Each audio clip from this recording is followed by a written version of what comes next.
video is a walkthrough process to complete the entrance counseling session. This session is required for students who are first-time borrowers at Stony Brook in order for your federal loan to disperse. Although this video is lengthy, it will provide step-by-step instructions for each section of the process. We encourage you to watch and complete the application simultaneously, as you have the features to pause or fast forward to sections you may need assistance with. This session will take approximately 20 minutes to complete. Unlike the FAFSA, you cannot save the information and come back at another time. Before we get started, you should have details on your income, financial aid, and living expenses handy. Useful resources include a copy of your bill as posted on your account summary What Do I Owe section, and a copy of your financial aid award package as posted on Solar. Please be aware that information you provide in this session is for informational purposes only, as the session is designed to inform you about the rights and responsibilities of borrowing loans. You will first have to select Stony Brook as the school you want to notify.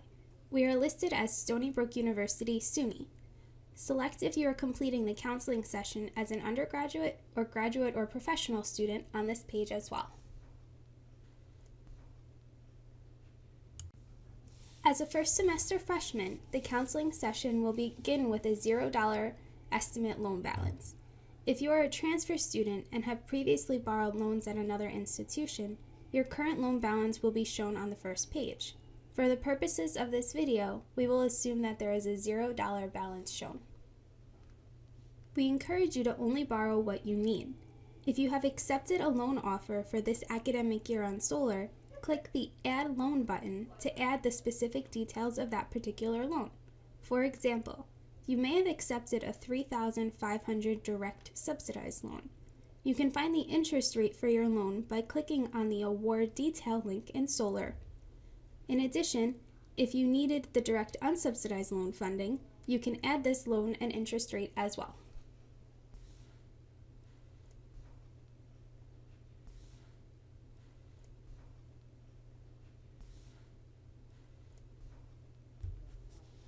If you feel that you may need to borrow this amount in loans each academic year, click on the Calculator button to estimate your total loan obligation upon graduation.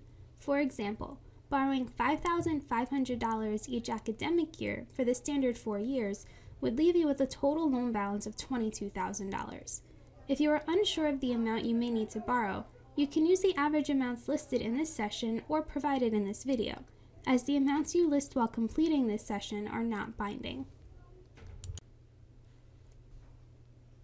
The next section explains the basic principles of borrowing a loan. As shown in the graphic, borrowing a $5,500 unsubsidized loan with a 1% origination fee will be split into 2 disbursements, one half for the fall semester, the other half for the spring semester. This 1% origination fee is removed from the disbursed amount each semester. In this example, the federal servicer keeps $27 per semester. Since an unsubsidized loan accrues interest once the funding is dispersed, you will be responsible for the principal amount of $5,500 and interest. You will have the option to make interest payments while in school, although you are not required to make payments until 6 months after graduation. If you cannot afford to make the interest payments while in school, the interest will accrue and capitalize on the principal amount. Using the standard 10-year repayment plan, you would repay $8,198 for the $5,500 loan that you borrowed. Read through the important information in the remaining part of this section and answer the questions based upon the information provided. Creating a budget will help you see if you have enough funding to cover your expenses. For an accurate depiction of your expenses this year, we encourage you to use the figures as posted in your account summary. If this is unavailable, you may utilize the public 4-year averages by clicking on the Apply Expense button. I'll be adding in the estimated cost of attendance figures for a New York State resident who plans on staying on campus. If you need to take out health insurance through the university, click on the Enter Other Expenses to include this in your budget.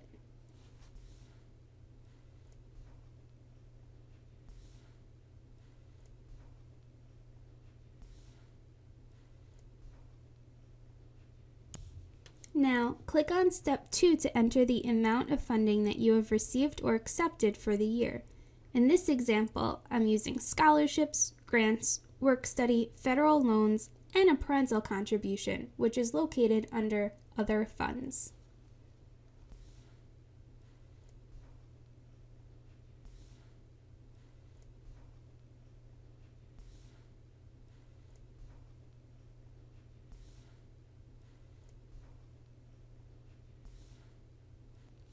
As shown at the top of the page, this package will cover the expected cost for the year. Enter your figures accordingly. Read and respond to the questions below before you can proceed to the next section. This section is designed to help you project how much you will have to repay upon graduation. Click on the calculator next to the projected loan balance and enter the amount you borrowed for this academic year and how many years you have left in school.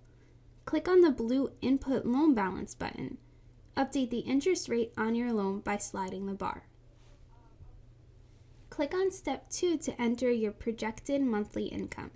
You can click on the link for the Career One-Stop to get an estimate of your intended career. For this example, I'm going to use a projected annual income of $35,000. With this projected salary, there is a low debt burden since the monthly loan amount of $226 does not exceed 28% of the estimated gross income. If you click back to Step 1, you can change the repayment plan options to see how your monthly payments would vary. Continue to read through this section and answer the questions before proceeding to the next section.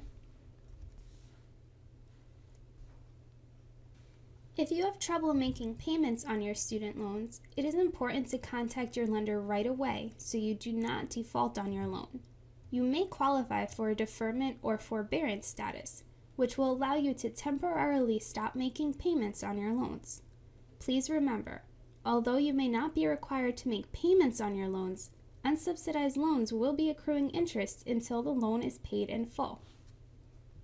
By utilizing the calculator, you can see that if you postpone your payments for 6 months, it comes at a significant cost in the overall interest paid on the loan. Continue to read through and answer questions for the rest of this section. This last section outlines the importance of planning for the future. Information is available to help you determine what your net income will be after payroll withholdings from your future career. In addition, it is important to establish and maintain good credit by paying your debts in a timely manner. There is also helpful tips on how to protect your identity and information about credit cards. Once you see this page, you have completed the entrance counseling session. We encourage that you export, email, or print your entrance counseling summary for your records. Although it is not required, you can complete the Financial Aid Awareness Counseling session, which covers this information each academic year so you have an understanding of what to expect for loan repayment upon graduation. Remember, as a first-time borrower, you must also have a valid MPN on file for your loans to disperse. Please watch our How to Complete Your Master Promissory Note video if you require assistance. Thanks for watching!